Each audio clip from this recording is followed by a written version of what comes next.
Hello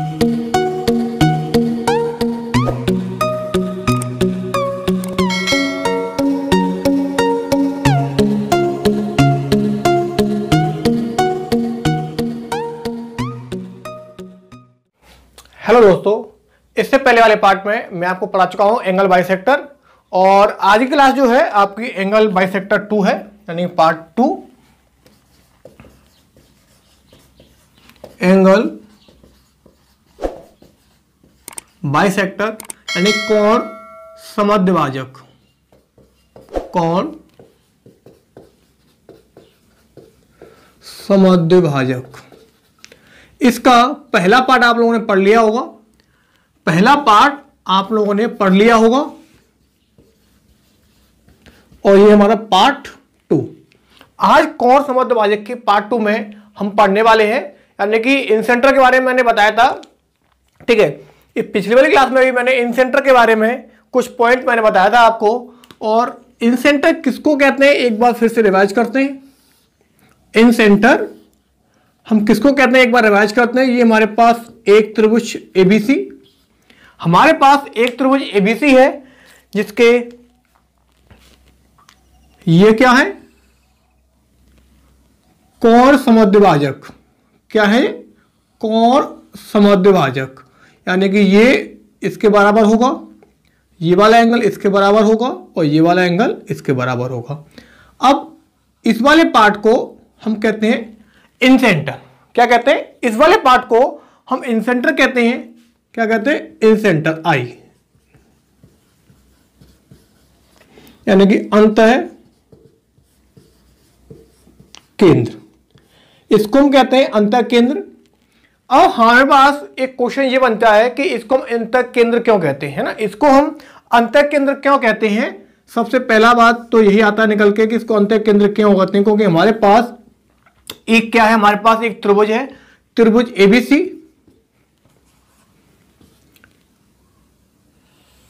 ये इसके क्या है, कोण समद्विभाजक। यहां से हमारे पास 2 से 3 क्वेश्चन निकलते हैं। क्या निकलते हैं, 2 से 3 क्वेश्चन निकलते हैं। वो क्या निकलते हैं, सबसे पहला पॉइंट तो ये कि ये से आई क्यों कहते हैं, अंतः केंद्र क्यों कहते हैं। दूसरी कंडीशन क्या कि इसके कोण समद्विभाजक होते हैं वो सेम एक ही पॉइंट पर क्यों मिलते हैं। क्या, इसके जो कोण समद्विभाजक यानी एंगल बाइसेक्टर जो होता है वो तीनों एक ही पॉइंट पर क्यों मिलते हैं, क्योंकि इधर उधर भी हो सकता है ना। अब ये वाला यहां मिला तो हो सकता है ये वाला होकर यहां को निकल जाए, हो सकता है, लेकिन ऐसा नहीं हुआ और ये एक ही केंद्र पर आगे मिले, जिसको कहते हैं अंतः केंद्र। अब अंतः केंद्र क्यों कहते हैं, तो पहला पॉइंट ये निकल कर आता है क्योंकि यहां से हम इसको केंद्र मानकर हम एक यहां से एक सर्कल ड्रॉ कर सकते हैं। इस पर पार्ट को क्या कहते हैं हम, इसलिए इसको हम अंतः केंद्र कहते हैं, यानी इसको केंद्र मानकर एक इनकी तीनों भुजाओं को स्पर्श करते हुए एक वृत्त खींचा जाता है, तो एक अंतः केंद्र कहलाता है। नेक्स्ट पॉइंट हमारे पास ये आता है, इसमें नेक्स्ट पॉइंट हमारे पास ये आता है कि यहां पर ये जो भुजा है, ये वाली जो भुजा है, सॉरी भुजा क्या है, त्रिज्या, ये क्या है, तीनों एक ही दूरी पर है ना, एक ही दूरी पर है। और इसमें तीनों जो होते हैं वो एक ही दूरी पर क्यों होते हैं। तीसरा पॉइंट क्या है कि एंगल जो बाइसेक्टर होता है वो एक ही बिंदु पर क्यों मिलते हैं, एक ही वाला पॉइंट पर क्यों मिलते हैं। इस चीज को हम देखते हैं। सबसे पहले हम बोलते हैं यही, इस चीज को हम देखेंगे यहां पे, तो समझते हैं इस चीज को कि हमारे पास एक त्रिभुज है एबीसी, हमारे पास एक त्रिभुज है एबीसी, एक त्रिभुज एबीसी है। हमने क्या किया, इसका एंगल बाइसेक्टर, क्या किया, इसका एंगल बाइसेक्टर, ठीक है। अब एंगल बाइसेक्टर का मतलब क्या होता है, यहां पे हमारा क्या होता है, आई होता है, यहां पर क्या होता है, पॉइंट आई होता है। इसमें क्या किया, एंगल बाइसेक्टर है तो ये एक्स होगा, तो ये भी एक्स होगा, यदि ये y है तो ये भी y होगा।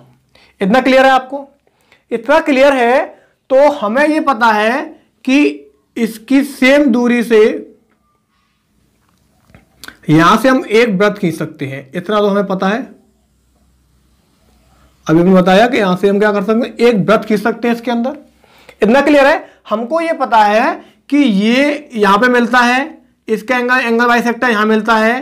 तो क्या मैंने थोड़ा सा हेल्प के लिए क्या किया, इसको मैंने इसको मिला दिया, इसको इससे मिला दिया, लेकिन मैंने ये नहीं कहा कि ये जो है एंगल बाइसेक्टर है। हेल्प के लिए मैंने इसको मिला दिया, इसको सामने भुजा ए हो गई, इसकी बी और इसकी सी हो जाएगी। अरे भाई सी हो जाएगी ना, ठीक है। अब एक चीज समझो कि यहां से देखो एक ही पॉइंट से और वृत्त पर एक टेंजेंट जा रही है, स्पर्श रेखा जा रही है। ये दोनों कैसी होती है, हमेशा बराबर होती है। अरे बराबर होती है ना, हाँ तो कहो। समझ में आ रहा है ना, समझ में आ रहा है यस, और नहीं आ रहा है तो नो।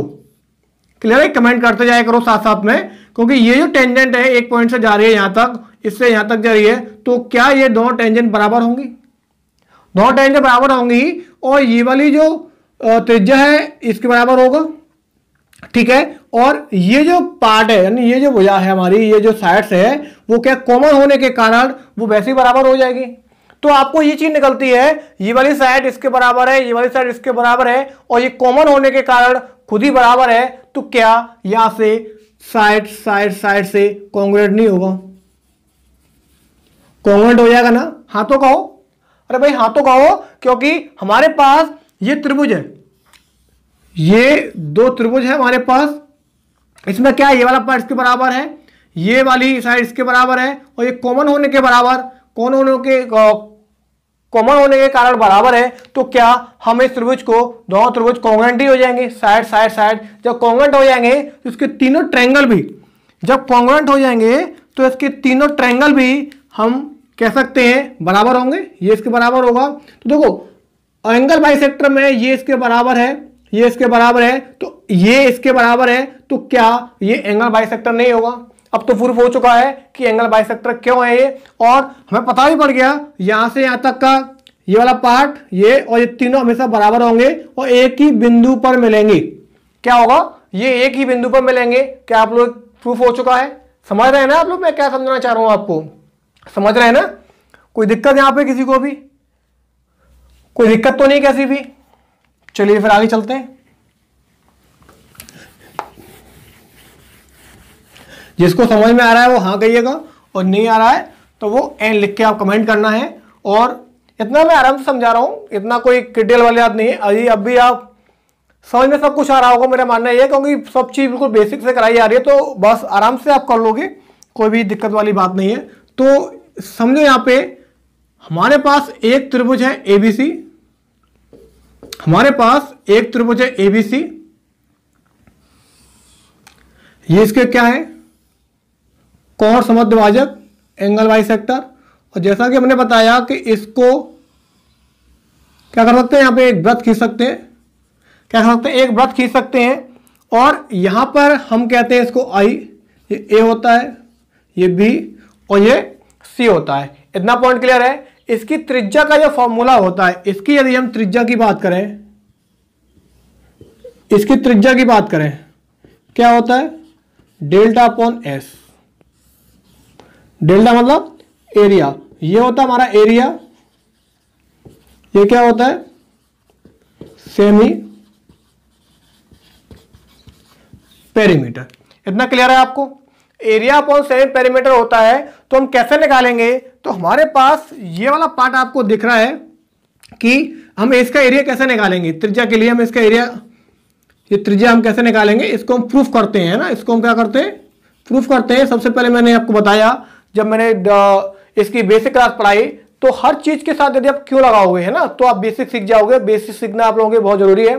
तो मैं समझाता हूं ये वाला पार्ट कैसे निकलेगा। तो हमारे पास ये एक त्रिभुज है बीआईसी, हमारे पास ये एक त्रिभुज है बीआईसी। तो हमें क्या करना है? हमारे पास देखो तीन त्रिभुज है, इसके अंदर तीन त्रिभुज है, और तीनों त्रिभुजों का हमें निकालना है एरिया। क्या करना है? इन तीनों त्रिभुजों का हमें निकालना है एरिया। तो सबसे पहला पॉइंट ये आता है कि पहले इसका एरिया निकालते हैं बी आई सी का। यहां लिखेंगे area of triangle B I C plus area of triangle A I C plus area of triangle A I B, A I B, A I B हो गया। अब एक चीज समझो, एक ट्रायंगल, दो ट्रायंगल, तीनों मिलकर किसका एरिया बन जाएगा? Area of triangle A B C, ABC बन जाएगा। चलिए आगे देखते हैं। अब बीआईसी की हम बात करें, बीआईसी की यदि हम बात करें तो ये तो हमारी क्या है? आर मान ली हमने, ये इसकी आर है और ये वाली आर है। तो क्या होता है, देखो आपको दिख रहा है यहां से, इसके लिए लगाएंगे, ये हमारी हाइट दे रखी है, तो क्या होगा? 1/2 बेस इंटू हाइट, है ना, 1/2 बेस इंटू हाइट लगाएंगे तो 1/2 बेस इंटू हाइट। उसके बाद ए आई सी, इसमें ये बेस बी दे रखा है, त्रिज्या आर दे रखी है, तो क्या यहां पे हम 1/2 इंटू बेस इंटू हाइट लगा सकते हैं। उसी प्रकार से इसका 1/2 सी इंटू हाइट, और ये क्या है? इसको हम कहेंगे, ये वाला पार्ट है एरिया से, इस त्रिभुज के एरिया को हम किससे दिखाएंगे? इस डेल्टा से हम इसको डिनोट कर देंगे। इतना पार्ट क्लियर है। तो क्या आप यहां से आर कॉमन ले सकते हो? तो क्या बचा आपके पास? a/2 b/2 प्लस c/2, इतना बचा आपके पास। क्लियर है इतना? कोई प्रॉब्लम कोई कैसे भी? यदि आपको हां या ना कहना है, समझ में आ रहा है तो y, नहीं आ रहा है तो n, इतना आपको कमेंट करते ना साथ साथ में, जिससे कि मुझे पता पड़े कि आप लोगों को समझ में आ रहा है। तो r इक्वल टू क्या हो गया? a plus B plus c/2, और ये हमारा एरिया, और a प्लस बी प्लस सी इस त्रिभुज का सेमी पेरीमीटर यदि हम निकालेंगे तो कैसे निकालेंगे? a plus B plus c/2 निकालेंगे, जिसको हम कहते हैं s। तो r into S equal to delta. यदि हम r की वैल्यू निकालेंगे तो एरिया अपॉन सेमी पेरीमीटर। तो क्या मैंने इसका area r equal to area upon S लिखाया, डेल्टा अपॉन एस। तो r equal to delta upon कैसे आता है, ये मैंने आप प्रूफ कराया। यही मैं कहना चाहता हूं, आप लोगों को यदि बेसिक से पढ़ाया जाए तो कोई भी क्वेश्चन की प्रॉब्लम नहीं आएगी। मैं मानता हूं कि यदि ज्योमेट्री के 9 क्वेश्चन आते हैं 9 करोगे, 10 आते हैं तो 10 करोगे, 11 आएंगे तो 11 करोगे, 12 आएंगे तो 12 करोगे। लेकिन ये तब कर पाओगे जब मेरे चैनल से आप ज्योमेट्री के कंप्लीट वीडियो देख लोगे, और बहुत अच्छे लेवल से कराए जा रहे हैं, बिल्कुल बेसिक से, किसी को कोई समस्या होने वाली नहीं है।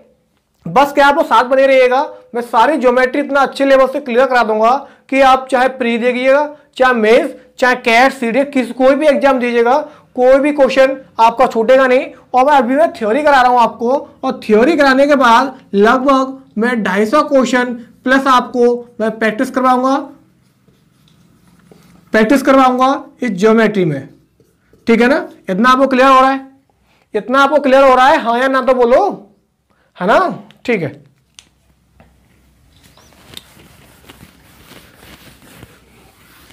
अब चलते हैं आगे। यदि आपको क्लास पसंद आए तो वीडियो को लाइक करते रहिएगा, क्योंकि क्लास जो है कभी फ्री में नहीं ली जाती। मैं नहीं कहता आपको शेयर करो, कुछ नहीं करना है, सिर्फ एक लाइक करते रहिएगा क्लास में, और शेयर वगैरह करना तो आपके ऊपर डिपेंड करता है, समझ में आ तो खरीदोगे, लेकिन क्लास कभी भी फ्री में नहीं लेनी चाहिए। तो ये ऐसा मेरा मानना है, क्योंकि एजुकेशन कभी भी फ्री में नहीं ली जाती, हम ये नहीं कहते। और हम देखते हैं नेक्स्ट पॉइंट, देखते हैं यहाँ पे समकोण त्रिभुज। समकोण त्रिभुज देखते हैं, हमारे पास ए, बी और सी। इसमें क्या है, हमने एक वृत्त खींच दिया। क्या किया यहां पे हमने? क्या किया? एक वृत्त खींच दिया, ए, बी और सी कह दिया। अब इसका जो त्रिज्या निकालने का जो फॉर्मूला होता है, ए प्लस बी माइनस सी बटे 2 होता है। क्या होता है? ए प्लस बी माइनस सी बटे 2 होता है। लेकिन मैंने बताया कि हर क्वेश्चन के साथ यदि आप क्यों लगा दोगे तो आप बेसिक सीख जाओगे। ऐसा एग्जाम में नहीं आने वाला कि ऐसा क्या होता है, लेकिन आपको वो चीज भूले नहीं, इसलिए मैं इसका बेसिक बताने वाला हूं। अब देखते हैं ये जो मैंने लिखा r equal to A plus B minus C बटे 2 आया कहां से? तो अभी हमने पढ़ा है r equal to area upon S, just इससे पहले हमने प्रूफ किया है ना। तो यहां पे हम निकाल सकते हैं r इक्वल टू डेल्टा यानी कि एरिया मतलब है इसका, एरिया क्या होगा इसका 1/2 बेस इंटू हाइट बटे एस जो होता है इस त्रिभुज का यदि हम एस निकालेंगे यानी सेमी पेरीमीटर निकालेंगे तो माय डियर क्या होगा a plus B plus C by 2 होगा। इतना हो पाएगा ना, हाँ या ना, अरे कुछ तो बोलो, इतना हो पाएगा। तो a प्लस बी प्लस सी बटे 2, आपको यदि समझ में आ रहा है तो बाई और नहीं आ रहा है तो नो। भाई देखो इतना आराम समझाया जा रहा है, यदि आप लोग अभी कहोगे समझ में नहीं आ रहा है तो क्लास से आउट कर दिया जाएगा और फिर धुलाई करना चालू कर देंगे तुम्हारी, फिर ये सोच लो, क्योंकि इतना इजीली एकदम आराम समझाया जा रहा है। और फिर भी आप यदि एन लिखोगे ना तो क्लास से बाहर ले जाके फिर आपकी धुलाई चालू, तो ये समझ लो। इतना पार्ट क्लियर है तो 2 से 2 कट जाएगा यहाँ से, तो R equal to A B बटे A plus B plus C, इतना आ गया। ठीक है, अब एक चीज समझो, अब एक चीज ये समझो कि हमारे पास a plus B plus C, A plus B का यदि हम उसका खोलेंगे तो क्या होगा A square plus B square plus 2ab, इतना क्लियर है। लेकिन एक पार्ट और मैं आपको बता दूं, यहां से आप a का वर्ग प्लस b का वर्ग बराबर c का वर्ग कर सकते हो। क्यों कर सकते हैं? क्योंकि आधार का वर्ग प्लस लंब का वर्ग बराबर कर्ण का वर्ग, इतना आप कर सकते हैं ना। तो ए स्क्वायर प्लस बी स्क्वायर की यहाँ पे क्या आप सी पुट कर सकते हो, कर सकते हैं ना यहाँ पे। तो यहाँ पे हम करेंगे ए प्लस बी का स्क्वायर बराबर सी स्क्वायर प्लस का 2ab, इतना क्लियर हो जाएगा आपको। यहां से सी को दल ले आओ, ए प्लस बी का स्क्वायर, इस सी को माइनस ले आए तो 2ab बचेगा यहाँ पे, इस 2 को उठाएंगे तो कहाँ आ जाएगा, ये अपॉन में आ जाएगा। यानी कि मैंने यहां से ए बी की वैल्यू निकाल ली। क्या हुआ, यहां से मैंने ए बी की वैल्यू कितनी रख दी, ए प्लस बी का वर्ग, तो कितना लगोगे यहाँ पे ए प्लस बी का वर्ग माइनस सी का स्क्वायर बटे 2, और बटे कितना दिया है ए प्लस बी प्लस सी दिया है। तो आप यहां पे देखो हमने एक फॉर्मूला पढ़ा है, वो कौन सा फॉर्मूला है कि ए स्क्वायर माइनस बी स्क्वायर क्या होता है ए प्लस बी और ए माइनस का बी, ये आपने फॉर्मूला पढ़ा है। इतना फॉर्मूला पढ़ा होगा आपने, तो ए स्क्वायर माइनस बी स्क्वायर खोलेंगे तो क्या हो जाएगा यहाँ पे हमारे पास, ये हो जाएगा ए plus B plus C, A plus B minus C बटे 2, और ये यहाँ पे आ जाएगा, इससे हमारा ये कट जाएगा। ऊपर क्या बचा हमारे पास, ऊपर जो पार्ट बचेगा हमारे पास R equal to A plus B minus C बटे 2। क्या मैंने फॉर्मूला यही लिख पाया है? क्या मैंने फॉर्मूला यही लिख पाया है? इतना ही लिख पाया है ना मैंने। तो आप लोग समझ सकते हैं, आराम से क्वेश्चन निकाल सकते हो, कोई दिक्कत नहीं है। ऐसे ही तरीके से आपको समझाया जाएगा, है ना, इसी तरीके से आपको समझाएगा। तो आज की क्लास को हम यहीं समाप्त करते हैं और फिर मिलते हैं नेक्स्ट वीडियो में। तब तक के लिए goodbye and take care and have a nice day and thank you.